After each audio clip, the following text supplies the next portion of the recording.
results for you to see. Thanks for taking this. This is an interesting conversation because a lot of time people, when they come to us about gut healing, they say, "Oh my God, if we have to have great gut health, I shouldn't be eating this." So we are going to decode that. Thank you for staying put. I'm going to start with this very beautiful quote by Hippocrates, who says, "Let food be thy medicine, and medicine be thy food." I'm repeating again. Let food be thy medicine, and medicine be thy food. What a timeless quote, which very beautifully underscores the vital role food plays in nurturing our health and well being. And it also reminds us that the right nutrition can prevent as well as heal. And we're really going to talk. And Rohini, thank you really very much for taking time in this late hour. Now, for people who might be thinking, why did we invite Rohini and why is Rohini part of our gang, which is into fun while you heal? That's because Rohini is not just a nutritionist.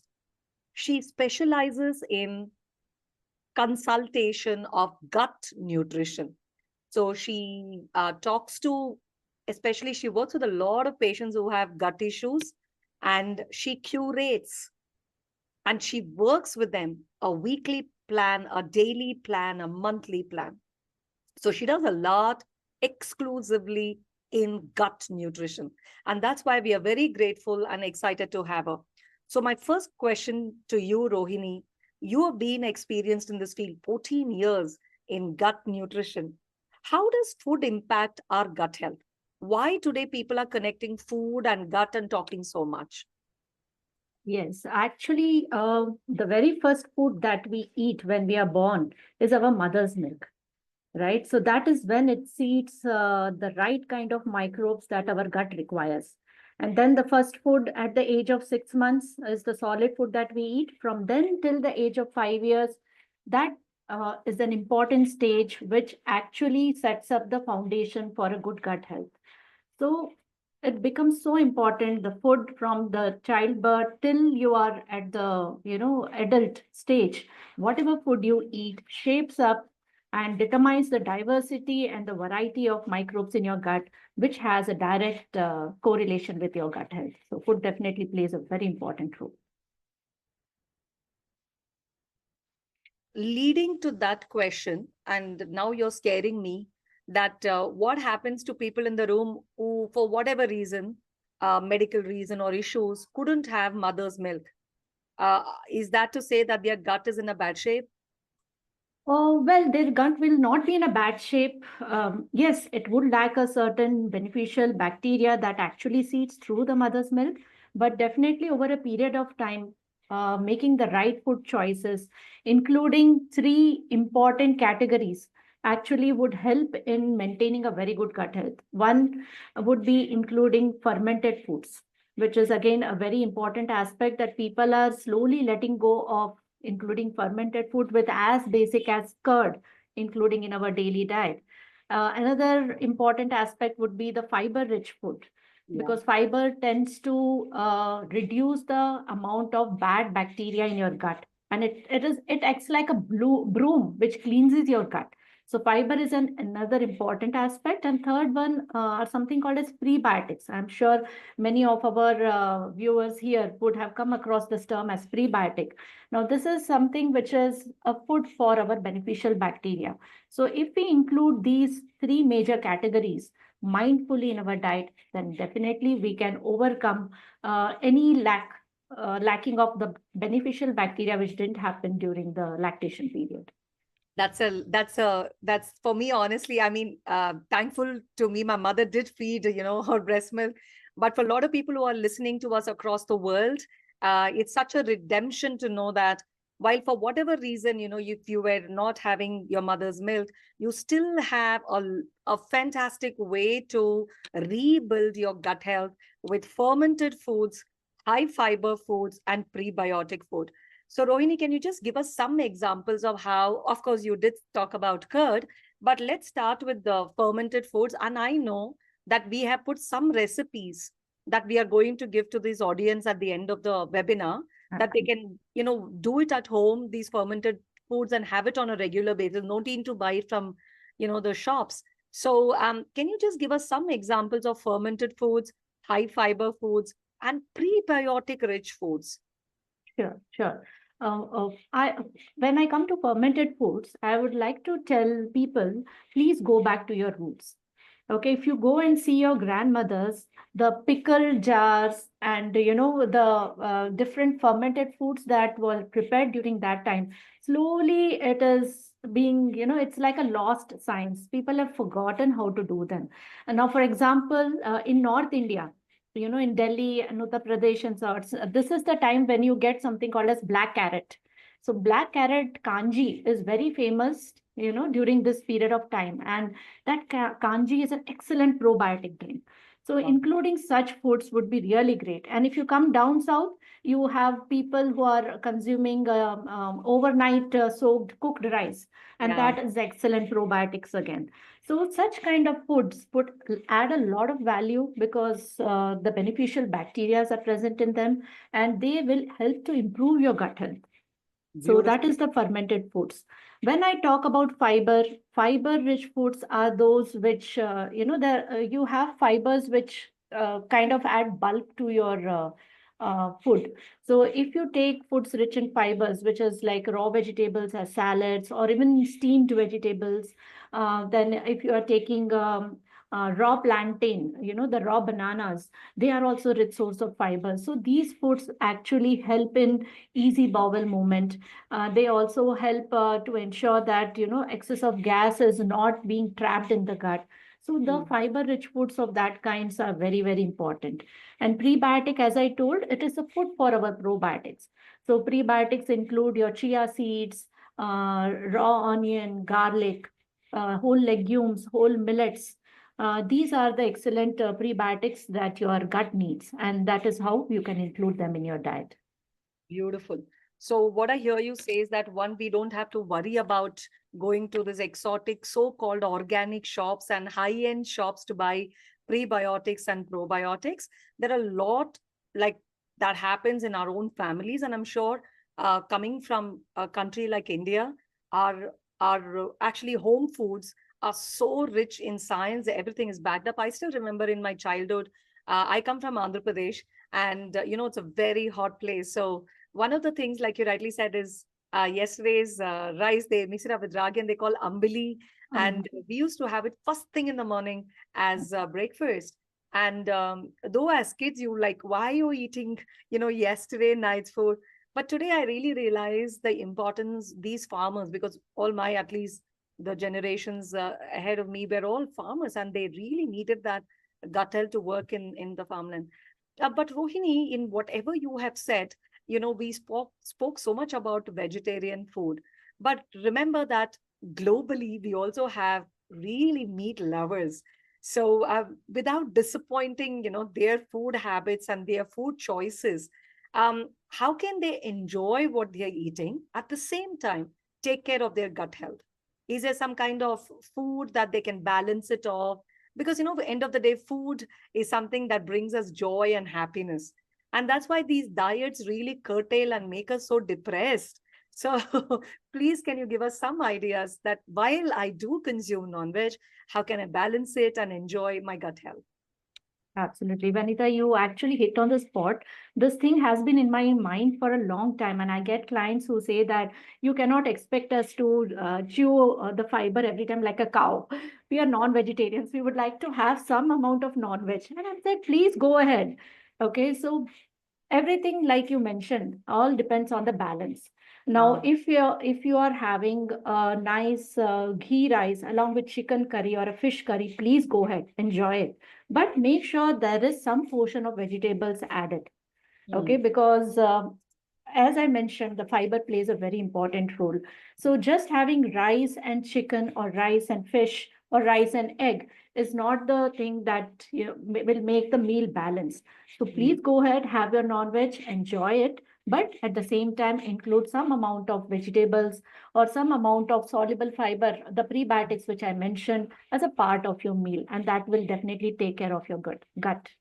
Rohini. And I think I agree with you, because even when I travel abroad and even in India and in Bangalore, 2 weeks ago when I took my family out and they were enjoying the steak actually comes with mashed potatoes, a big bowl bunch of boiled vegetables, and little 2 tablespoons of rice along with the steak. So I think what you say is your plate should look balanced. Yeah. Absolutely. Yes. Fantastic. So now that we are talking about this, I'm going to request our participants, if you have any questions, please put it in the chat box so that Koel can read it out to Rohini at a certain stage. However, I'm going to now directly get into helping our audiences today and also people who are watching us live on Facebook across the world. How can someone start incorporating prebiotics as well as probiotics in their food, in their diet? Is there Okay. kind of a rule like early in the morning you need to have, late night don't have this? Can you just give us some kind of a little heads up on that, Rohini? Sure, sure. So, the start with a very simple thing. As I mentioned, curd and buttermilk are excellent source of probiotics. So you can get started with that. If you can set the curds at home, that would be really great because that would ensure that you are getting the right kind of bacteria that your gut requires.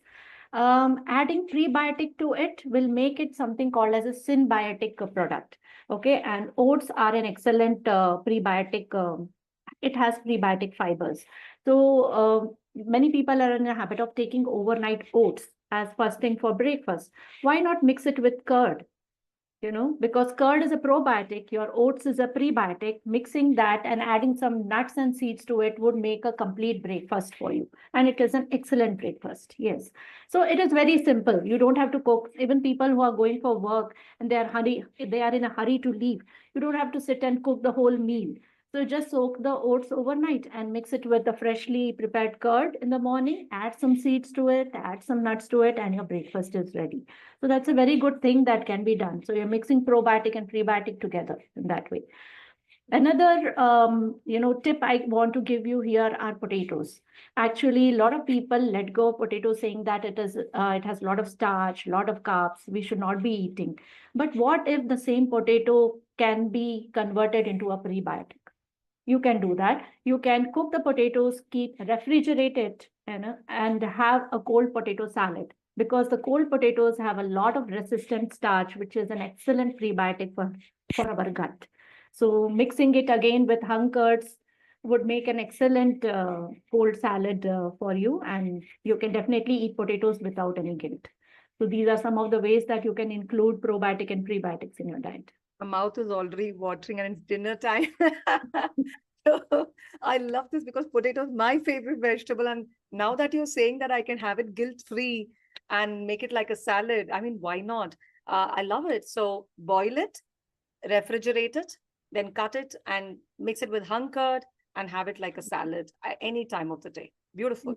So there's a question from Akash in the chat box. He says, what is the best balanced food to eat at dinner? Okay. So, since during your dinner time, your metabolism is slowing down and even your gut microbes are, getting ready to go to bed, it is not a very good time to include a lot of food which is heavy on your digestion. Mm. So, keep your dinner light and try to have an early dinner. It could be a bowl of soup and, some rice or dal, or maybe a chapati and a sabzi and, some protein source there, or maybe stir fried vegetables with a soup, or you can have chicken or fish with a bowl of soup again. So keep it light. Have some steamed vegetables or have some soup. Now, since the winter is approaching, you could get more innovative with respect to your soups. So you have that, keep your dinner light, make sure the majority of fiber that you consume would be in your breakfast and your lunch, and keep your dinner light. That way, it will not affect your digestion. Your digestion would be complete, and your gut will also thank you. Oh, beautiful, Rohini. But sometimes we are like, there's a wedding that I need to attend in the next 2 days, which is again the night Mm. and the reception. So, and you just can't go and come back without eating. And Mm. like that, we have a lot of people in the audience today who might be invited for parties. And if you're working in night shifts, then of course it's like your day is starting in the night. And True. people eat heavy food like biryani. Like I have my own cousin who loves this midnight biryani, crazy about it. I'm seriously, she's so crazy about that midnight biryani. So, in case you end up eating heavy because of whatever reason, maybe functions and festivities and various things, What do you think is a quick way to at least help our gut and not strain them too much in the night, which leads to bloating, gas, and all other problems? Right. So the answer to that is kitchen is our pharmacy. That is what I would like to say, because the number of spices that we Indians use, they are naturally anti-inflammatory and antimicrobial in nature. So having as simple as a cumin seeds tea would actually work wonders in helping you deal with the bloating and indigestion that happens because of the late night parties or late night functions. Mm. And apart from that, fennel seeds tea and ginger and turmeric tea. So these spices are naturally known to reduce the bloating in your gut. So they are really ideal. So you can always ensure that you have some of these stocks at home so that you can make a quick tea out of it and drink it after your heavy meal. Beautiful.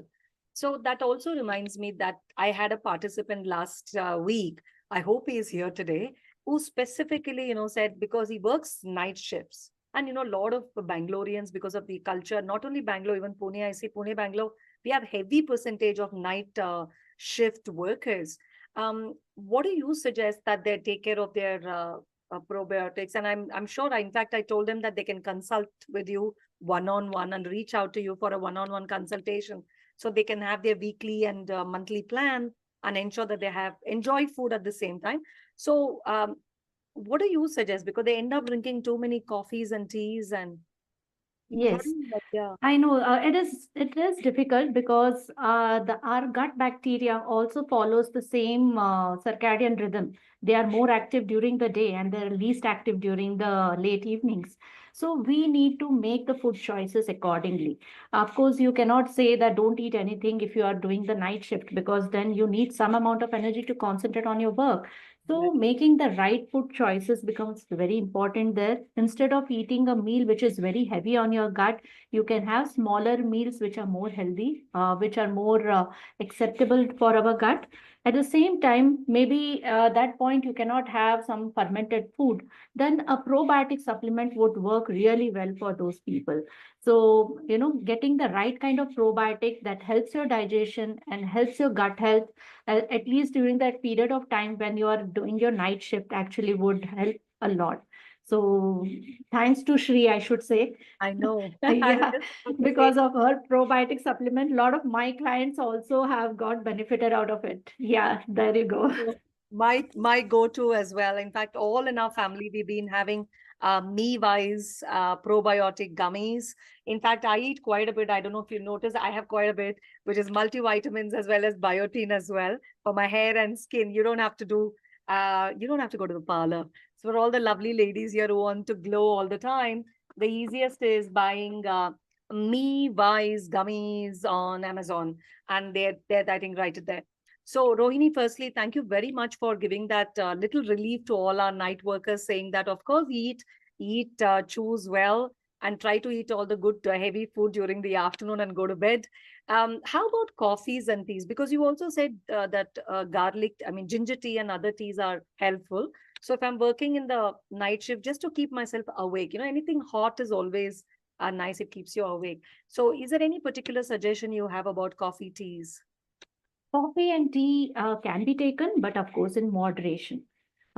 We do not want to go overboard by drinking too much of caffeine, because the caffeine load again will not allow you to fall asleep later on when you actually want to take rest. Hmm. So maybe a cup or so in the early evening would be good for you to keep yourself awake and alert for your work. But in between, having other teas that can help to relieve your gastric distress, like these herbal teas, or you have these spice teas, would actually be really good.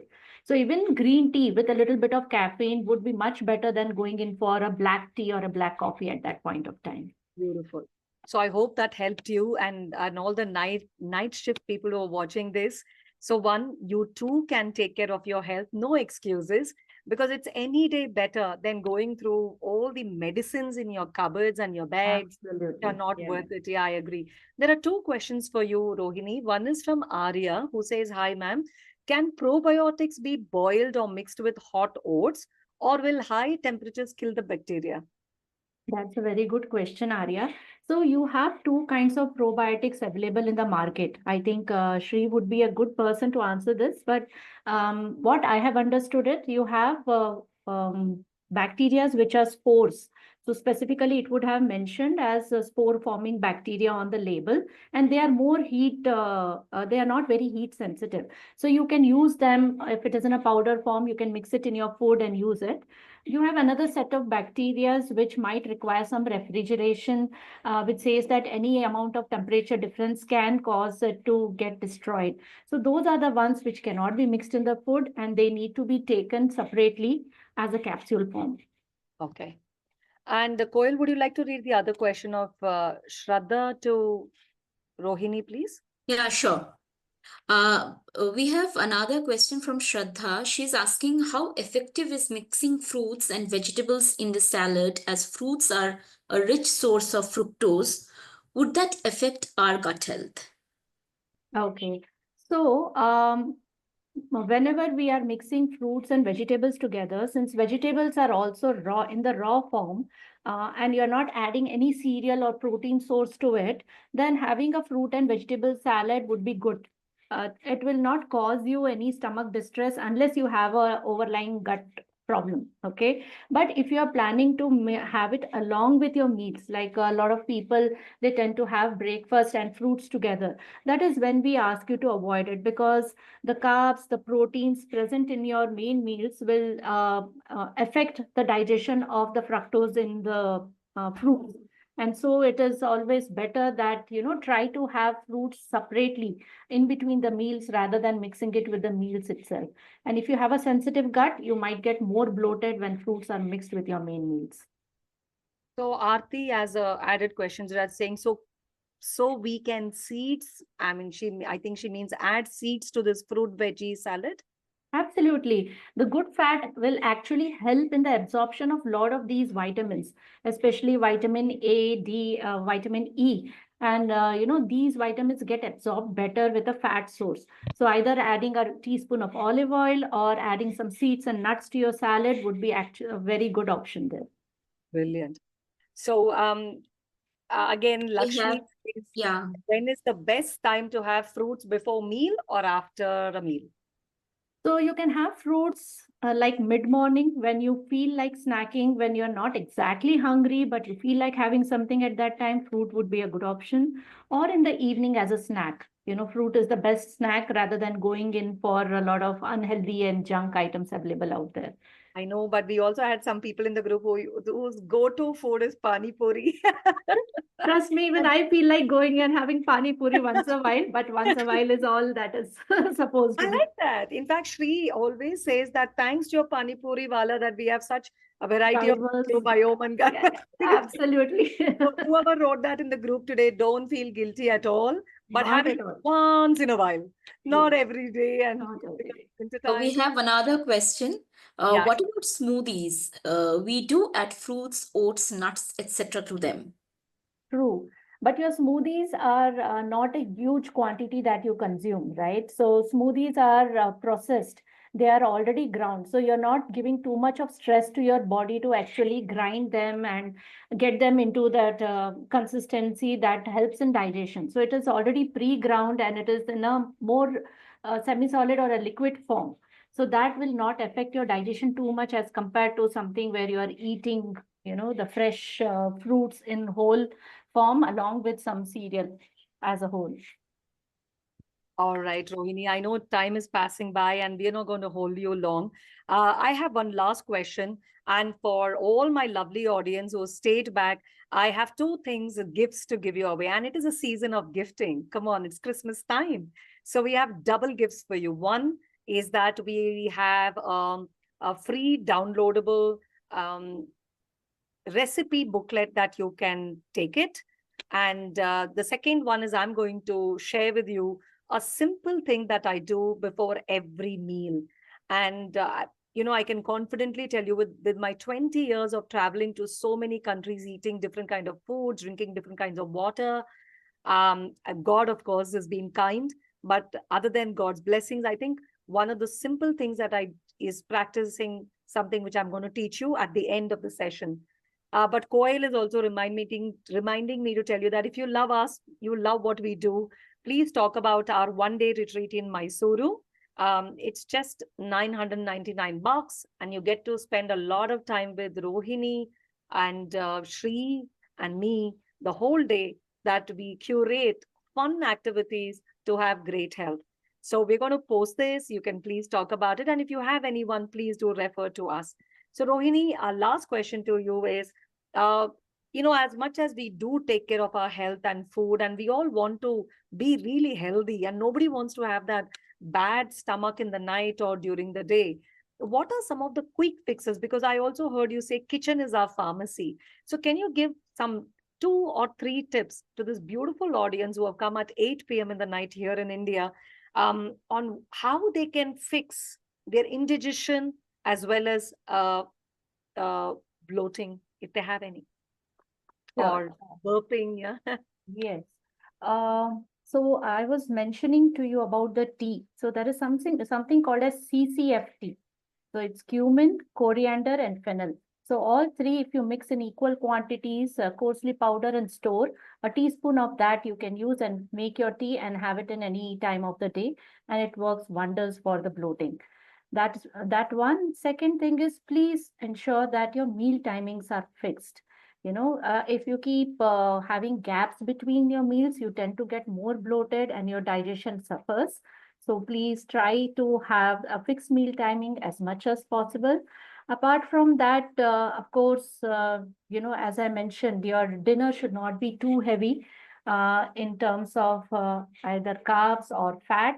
So keep your dinner light, have a good quality sleep, try to sleep early, get good 6 to 7 hours of sleep, try to include some form of exercise every day, at least a 30 minute of some physical activity. Not only will help in improving your endorphins, but of course it will also have a good benefit to your digestion as well. So these are some of the things that can be done in your routine to help you with a good digestion. Beautiful, Rohini. A big, big thank you for coming and telling us. But there's one little last question. I think Aarti has a very pressing question, which what you said about CCF is, when should this drink best to be had? You can have it post meals, Aarti. You can have it post lunch or post dinner, whenever you feel that you have had something heavy and you may not be able to digest, or you might end up getting bloated. Please have your CCFT.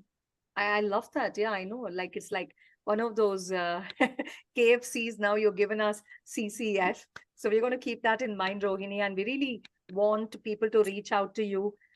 So if you want to have one-on-one consultation with Rohini, you see how cool she is. I don't think she's one of those rigid, regimented nutritionists that you're going to have. You can have a lot of fun connecting with her, and also planning your diet meals to take care of your health. But as I promised you, I'm going to teach you one small tip that I do every day before meals, every single meal that I eat. So what I want you all to do is, please place your hand on your stomach, any one of the hands. And just before meal, you can do this very subtly as well.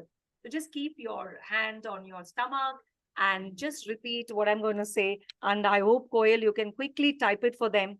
I typically, keep my hand and on my stomach, and I always say, I'm grateful for this food and the energy it provides to heal and sustain me. I am grateful for this food and the energy it provides to heal and sustain me. I'm grateful for this food and the energy it provides to heal and sustain me. And I really mean every single word when it says. So, we are going to have our next webinar, which is all about how emotions, feelings have a huge impact on your gut. And that's where I come in.